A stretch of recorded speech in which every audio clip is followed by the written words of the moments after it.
యేసే పరిష్కారము అనుదిన Bible study కార్యక్రమం ప్రేక్షకులందరికీ మన ప్రభువును ప్రియరక్షకుడైన యేసుక్రీస్తు వారి కృపగల నామమున వందనాలు. ప్రభువునందు ప్రియ దేవుని బిడ్డలారా, నేటి దినము దైవజనులు కారుపాటి శ్యామ్సాగర్ గారి ద్వారా బైబుల్ స్టడీలోని వాక్య ధ్యానమును లూకాసు వార్త నుండి ధ్యానం చేసుకుందాము. మీ యొక్క ప్రార్థనా మనవులు మాకు తెలియచేయాలనుకునేవారు దయచేసి ఒక SMS ద్వారా మాకు పంపించండి. మీరందరూ సిద్ధపడి ఉంటే దైవజనులు కారుపాటి శ్యామ్సాగర్ గారు ప్రార్థన చేసి ఈ దినపు వాక్య పరిచర్య చేస్తారు. ప్రభువునందు ప్రియ దేవుని బిడ్డలారా, నేటి వాక్య ధ్యానం కొరకు ప్రార్థన చేద్దాం. ఎపిసోడ్ సహకారులు కావాలి, ప్రార్థించండి. ప్రేమ సాక్షి అనే ఛానల్ 90వ నంబర్లో వస్తోంది ఏలూరులో. మీకు కూడాను రాత్రి 7 గంటలకు గాడ్ ఆఫ్ ద బైబిల్ ప్రసారం అవుతోంది. ఆదికాండము గ్రంథంలో నుండి దేవుని గూర్చి ఇప్పటికీ 50 ప్రసంగాలు నేను చేశాను. అనుదినం వీక్షించండి అని మీకు మనవి. అటువలనే ఎపిసోడ్ సహకారులు కావాలి, ప్రార్థించండి. 10 ఛానల్స్లో 10,000 ఎపిసోడ్స్ పూర్తి చేయటానికి ముందుకెళ్తున్నాము. మీ ప్రార్థనల్లో జ్ఞాపకం చేసుకోండి. ప్రార్థన చేసుకుందాం. మమ్మలను మిక్కిలిగా ప్రేమిస్తున్న మా ప్రియ తండ్రి, మీకు వందనాలు, స్తోత్రాలు. నేటి వాక్య ధ్యానము ద్వారా మాతో మాట్లాడండి. గొంతు సమస్య నుండి నాకు విడుదల దయచేయండి. విన్న వాక్యము ఫలించున్నట్లు చేయండి. యేసు నామమున వేడుచు ఉన్నాము తండ్రి, ఆమెన్. ప్రియమైన దేవుని బిడ్డలారా, దేవుని యొక్క వాక్యముల నుండి లూకా శుభవార్త 9వ అధ్యాయము మీ ఎదుట ఉంచుకొనండి. 9వ అధ్యాయంలో యేసు తన 12 మంది శిష్యులను పిలిచి వారికి అధికారం ఇస్తున్నాడు. Jesus called the 12 together and gave them power and authority over all demons and to cure diseases. దయ్యముల మీద శక్తిని, అధికారమును, రోగములను స్వస్థపరచు వరమును వారికి అనుగ్రహించి దేవుని రాజ్యమును ప్రకటించుటకును, రోగులను స్వస్థపరచుటకును వారిని పంపెను. Lord is giving them the authority and the power over the demons and the sickness to heal the people and to proclaim the gospel of the kingdom. దేవుని యొక్క సేవకులము ప్రతి ఒక్కరూ తెలుసుకోవాలి. దేవుడు సువార్త ప్రకటనతో పాటు మనకు తన కృపావరాలను అనుగ్రహిస్తున్నాడు. అపోస్టల్స్కు స్పెషల్ అథారిటీ పవర్ ఇచ్చాడు ఆ రోజుల్లో.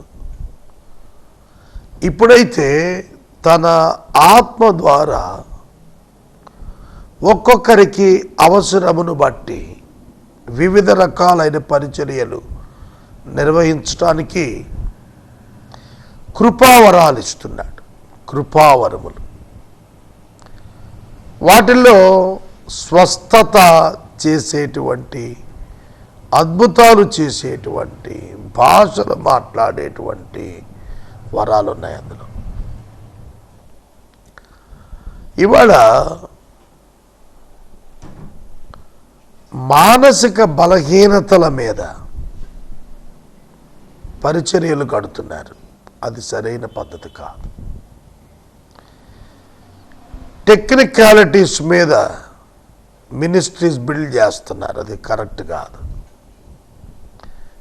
నూనెతోనో నీటితోనో అభిషేకాలను, ప్రజారంజకమైనటువంటి విధానాలు అమలుపరచడం వలన ప్రజలను గ్యాదర్ చేసుకునే పని. It's not divine will. అలా చేయటం కాదు. దేవుని సేవకుడు సువార్త ప్రకటనలో ఉండు నిమిత్తమే ప్రతి వారము. సువార్త ప్రకటన చేయని వాడు దైవ సేవకుడు కానే కాదు. అతనికి ఎన్ని వరములు ఉన్నను వ్యర్థమే. 12 మందిని పిలిచాడు. పవర్ అండ్ ద అథారిటీ, శక్తి అధికారం 2 ఇచ్చాడు.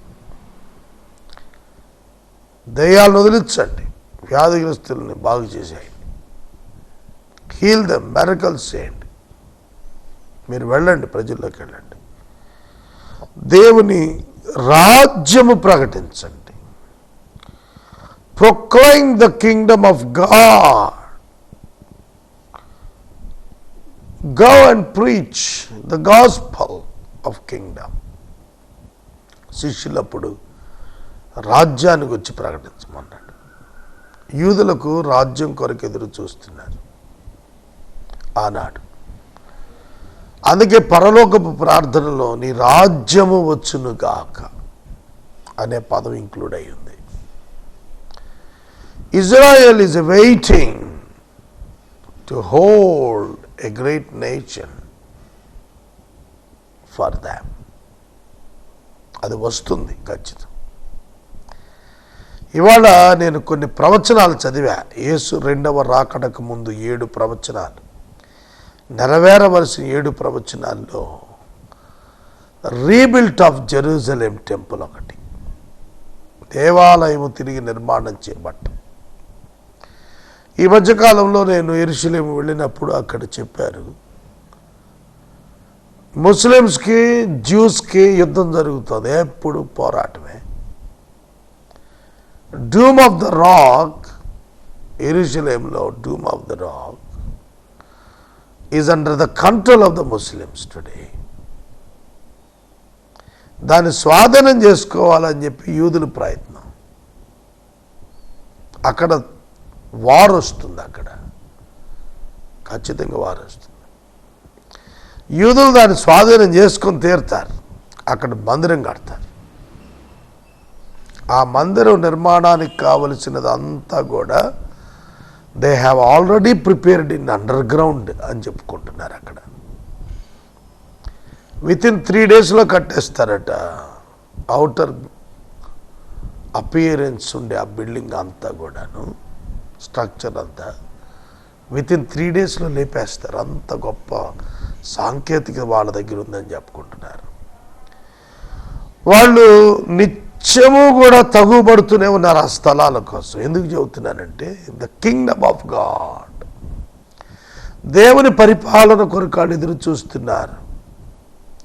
ఇజ్రాయేలు చరిత్రలో ఒకప్పుడు థయోక్రసీ, దైవపాలన ఉండింది న్యాయాధిపతుల కాలంలో. తర్వాత మోనార్కిజం, ఆ తర్వాత రాజుల పరిపాలనకు వచ్చారు, కింగ్స్ వచ్చారు. సొలొమోను తర్వాత రాజ్యం డివైడ్ అయిపోయింది. దైవ పరిపాలన మాకొద్దు, అన్యుల వల్ల మాకు రాజులు కావాలని కోరుకున్నారు ఇజ్రాయేలీయులు ఈ సమూయేలు గారి కాలంలో. అక్కడే దేవుడు వారికి సౌలును నియమించమని చెప్పాడు. ఆ తర్వాత దావీదు, తర్వాత సొలొమోను, తర్వాత 39 మంది రాజులు. ఇశ్రాయేలు చరిత్రలో మొట్టమొదట యేసు ప్రభువు తన శిష్యులు 12 మందిని నశించిపోతున్న ఇశ్రాయేలీయుల యుద్ధకి వెళ్ళమని పంపించాడు. అక్కడ వారికి రాజ్య సువార్త చెప్పమన్నాడు. ప్రభు రాజ్యం మీకు ఇస్తాడు, ప్రభు వచ్చున్నాడు. ఇశ్రాయేలీలకే మొదట సువార్త వెళ్ళింది, అది ప్రభు అయిన క్రీస్తు. But they denied Jesus and they killed him. యేసుని వాళ్ళు గుర్తించాలి, అంగీకరించాల, చంపారు. అక్కడ రక్షణ లోకమంతటికీ ఇచ్చాడు దేవుడు. కృపాకాలం ఇంట్రడ్యూస్ చేశాడు. ఆ కృపాకాలంలో సంఘాన్ని, వధువు సంఘాన్ని తెచ్చుకుంటున్నాడు. ఇవన్నీ మీరు గుర్తెరగాలి. ప్రభువు వాడిని పిలిచి చెప్పిన మాట ఏమిటంటే, ప్రయాణము కొరకు చేతికర్ర అయినా, జాలె అయినా, రొట్టె అయినా, వెండి అయినా, దేనినైనా తీసుకెళ్ళద్దు. 2 అంగీలు ఉంచుకోవద్దు. మీరు ఏ ఇంట ప్రవేశిస్తారో ఆ ఇంట బస చేసి అక్కడి నుండి బయలుదేరండి. మిమ్మల్ని ఎవరు చేర్చుకొనరో ఆ పట్టణం నుండి బయలుదేరేప్పుడు వారి మీద సాక్ష్యంగా ఉండటానికి మీ పాదధూళి దులపండి అని చెప్పి వారికి చెప్పాడు. వారు బయలుదేరి అంతటా రాజ్య సువార్త ప్రకటిస్తూ ప్రజలను, రోగులను స్వస్థపరుస్తూ గ్రామాలన్నింటా సంచారం చేశారు. దేవుని యొక్క సేవా విధానాలు గంభీరంగా ఉంటాయి బైబిల్లో. సంచారము చేసిరి. యేసు సంచారం చేశాడు, శిష్యులు సంచారం చేశారు, అపోస్తలులు సంచారం చేశారు. ఇప్పుడున్న సేవకులను సంచారమే చేయాలి. సువార్త సర్వలోకానికి తీసుకెళ్ళాలి. కానీ మేము అయ్యగారులని పిలువబడుతున్నాం కదా, ఒక చోట స్టేషనరీగా ఉండి ఒక చిన్న బిల్డింగో పెద్ద బిల్డింగో కట్టుకొని అక్కడ జనాన్ని పోగేసుకుంటున్నాం. Unbiblical methodology. ఆ రోజున సినగోగ్స్ ఉన్నాయి యేసయ్య దినాల్లో. ఇప్పుడు సినగోగ్స్ అక్కర్లేదు. కూడుకున్న స్థలాలు మాత్రమే. అది ఎక్కడైనా ఇంటైనా కూడుకోవచ్చు, దానికి చర్చ్ బిల్డింగ్ అక్కర్లేదు. What is the responsibility of a Christian today is proclaim the gospel through the life and its style. నువ్వు క్రీస్తు వలె జీవించుట ద్వారా ప్రజల మధ్య సందేశం ఇవ్వాలి. అందరూ లంచాలు ఇస్తే నువ్వు లంచం ఇవ్వకూడదు. అందరూ కట్నాలు తీసుకుని నువ్వు కట్నం తీసుకోకూడదు. అందరూ అబద్ధాలు ఆడితే నువ్వు అబద్ధం ఆడకూడదు. అందరూ ట్యాక్స్ ఎగ్గొడితే నువ్వు ట్యాక్స్ కట్టాలా. అర్థమైందా? లోకమంతా ఒక దారి నడుస్తే నువ్వు ఒక దారి నడిచి చూపించాలి. అది కాదయా, ఇదిగో ఇది దారి పరలోకానికి అని నువ్వు చూపించాలా వాళ్ళకి. అది ప్రకటన. కరపత్రిక ముద్రించి ఇవ్వటం ప్రకటన కాదు. చింపావతలు ఎత్తాడు. They should not escape from your life. That is important. యేసు జీవితంలో అదే చేశాడు, అపోస్తలులు అదే చేశారు. They were killed by the people for their faith on God. వారు నమ్మిన దానికోసం వాళ్ళు ప్రాణాలు పెడుతున్నారు. అదే ఆనాటి ప్రజల్లో సువార్త వ్యాపించడానికి కారణమైంది. సహోదరుడా, సహోదరి, ఇవాళ క్రీస్తు యొక్క సువార్త లోకమందంతటా ప్రకటించబడాలి. అటు తర్వాత అంతం వస్తుందండి. 7-year ట్రిబ్యులేషన్ పీరియడ్లో కూడా రాజ్య సువార్త ప్రకటించబడుతుంది. అపోస్టల్స్ ఏదైతే ప్రభు బతికే ఉన్న దినాల్లో యెరూషలేము పరిసర ప్రాంతాల్లో బోధించారో, అక్కడ మనకు ఎండ్ టైంలో 2 వ్యక్తులు, ప్రవక్తలు, ఏలియా, హనోకులు అంటారు. వాళ్ళు వస్తారు, వచ్చి ప్రకటన చేస్తారు. వాళ్ళని వీళ్ళు చంపేస్తారు. మళ్ళా భూమి మీద వాళ్ళు చనిపోయినప్పుడు కానుకలు పెట్టుకుంటారు అని రాసి ఉన్నాయి ప్రకటన గ్రంథంలో. వాళ్ళని మళ్ళా అలర్ట్ చేస్తాడు దేవుడు ఆయన రాజ్యాన్ని గురించి. ఫైనల్గా 7-year ట్రిబ్యులేషన్ అయిపోయిన తర్వాత భూమి మీద ఆయన అడుగు పెడతాడు. ఒలీవల కొండ 2గా విడిపోతుంది.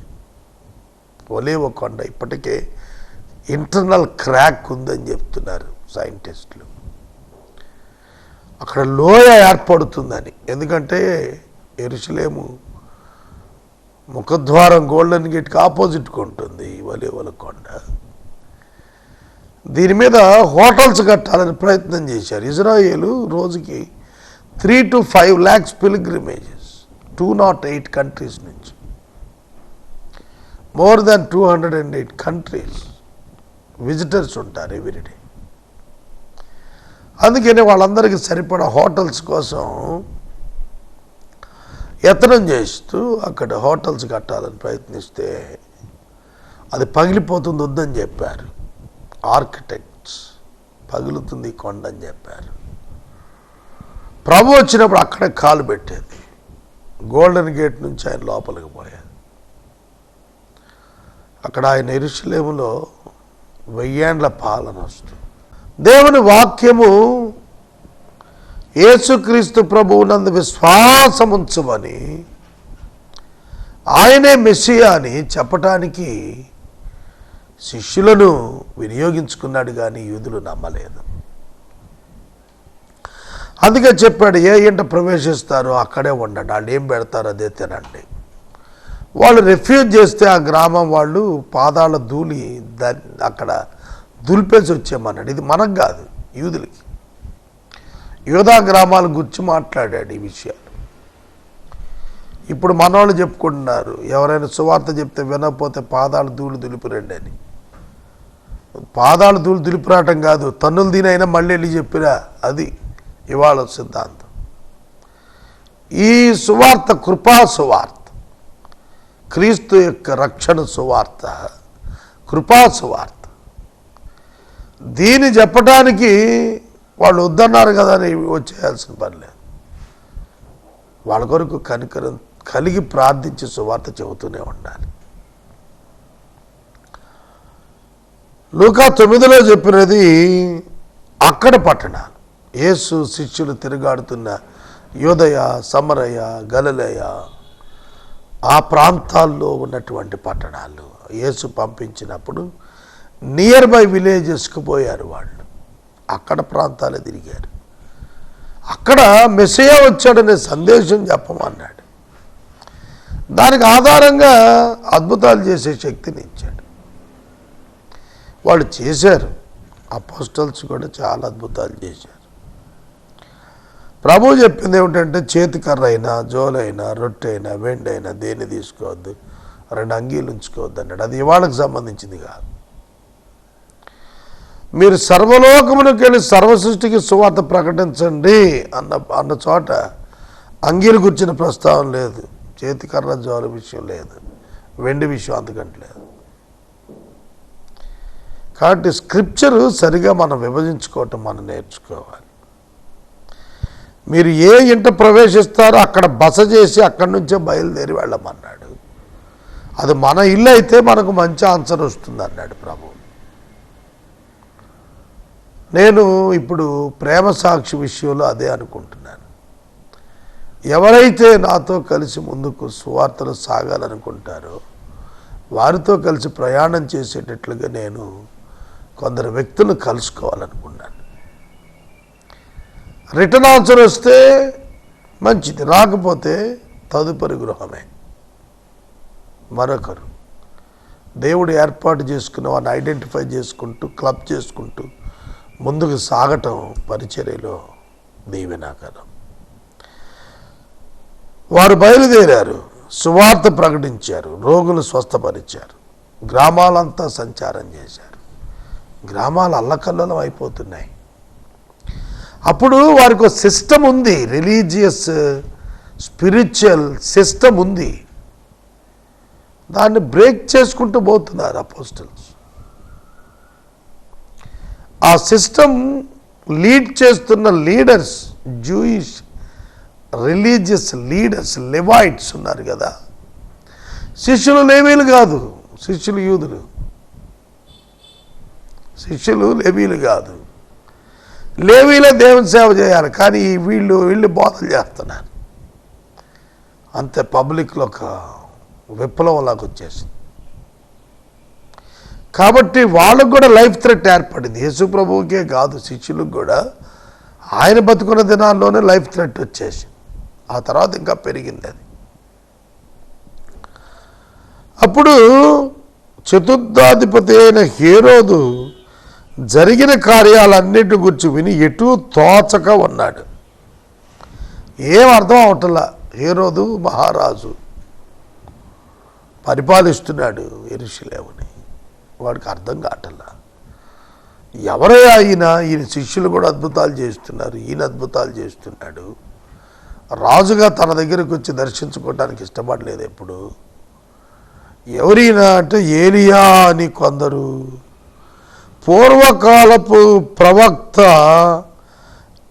ఒకడు లేచాడు, దీన్ని కొందరు ఇర్మియా అన్నారు. పూర్వకాలపు ప్రవక్త ఒకడు బతికి లేచి వచ్చాడు అని అనుకున్నారు. హేరోదు నేను యోహాను తలగొట్టించాను కదా, ఎవని గూర్చి ఇటు సంగతులు వింటున్నాను, అతడు ఎవడో అని చెప్పి ఆయన్ను చూడగోరాడు. కొందరు ఏలియా అని, కొందరు ఇర్మియా అని, కొందరు హిజ్కియా అని మాట్లాడుకుంటుంటే he wants to see him. Herod యేసును చూడగోరాడు, కానీ యేసు హేరోదుకు ఇంటర్వ్యూ ఇవ్వలేదు, యేసు వెళ్ళి కలవలేదు. ఇవాళ మనకు పొలిటికల్ లీడర్స్ని కలవటం అంటే ఎంతో ఇష్టం. We feel little somehow proud to meet them. ముఖ్యమంత్రి గారిని కలిశాను, గవర్నర్ గారిని కలిశాను, మంత్రి గారిని కలిశాను, నేను వాళ్ళకి ప్రార్థనలు చేశానని చెప్పుకుంటే మనకి చాలా గొప్ప అనుకుంటాం. But Jesus never tried to meet the politicians. పాలనలో ఉన్న రాజులను ఎన్నడూ కలవటానికి ఆయన ఇష్టపడలేదు. ఆ నక్కతో ఎలా చెప్పమన్నాడు హేరోదుతో మాట్లాడినప్పుడు. సోదరుడా, సోదరి, Bible is entirely different from our day to day life practices. మనం రకరకాలుగా చేస్తున్నాం భక్తిని, కల్చరల్ రిలవెన్స్ అనుకుంటున్నాం. కానీ దాని వెనకాలన్న ఎస్సెన్స్కి వెళితే మనం నిలబడ్డాం లేదో తెలిసిపోతుంది. అపోస్తలులు యేసు దగ్గర తిరిగి వచ్చారు. తిరిగి వచ్చి తాము చేసినవన్నీ ఆయనకి తెలియజేశారు. ఆయన వారిని వెంట పెట్టుకుని బేత్సయిదా అనేటువంటి ఊరికి ఏకాంతముగా వెళ్ళెను.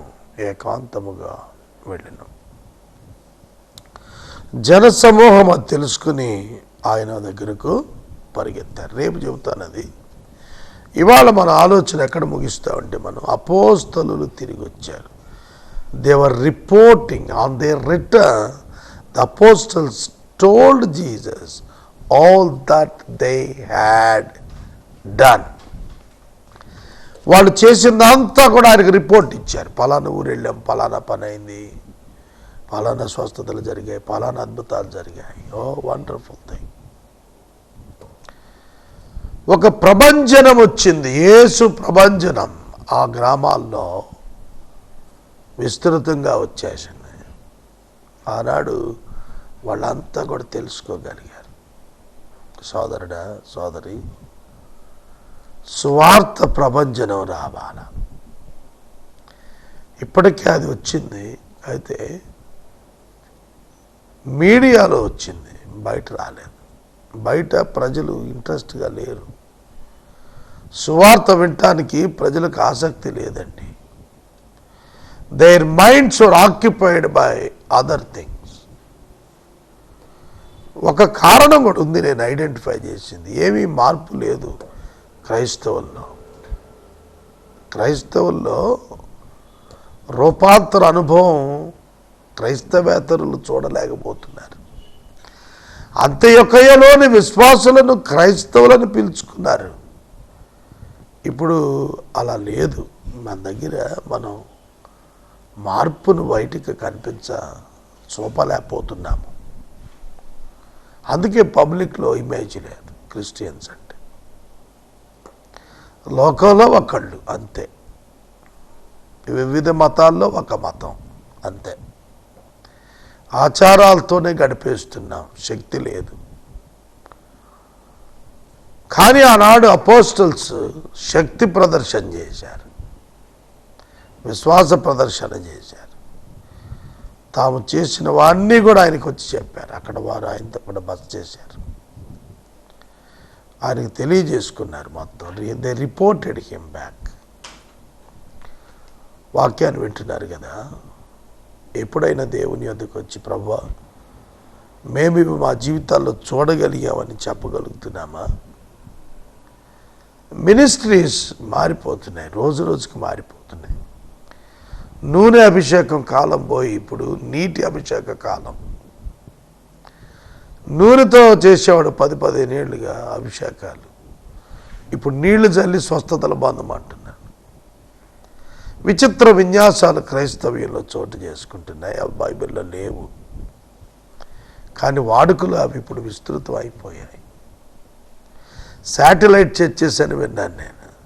సేవకుడు ఉండడు, సినిమాలో లాగా తెర ప్రదర్శన. ఆ తెర మీద సేవకుడు డ్యాన్స్ చేస్తుంటే ఇక్కడ చూసి ఆయన కేకలేస్తుంటే వీళ్ళందరూ వెనకబడతారన్నమాట. పోకడలు మారుతున్నాయి. క్రైస్తవ జనాంగమా, తెలుసుకోండి, జాగ్రత్త.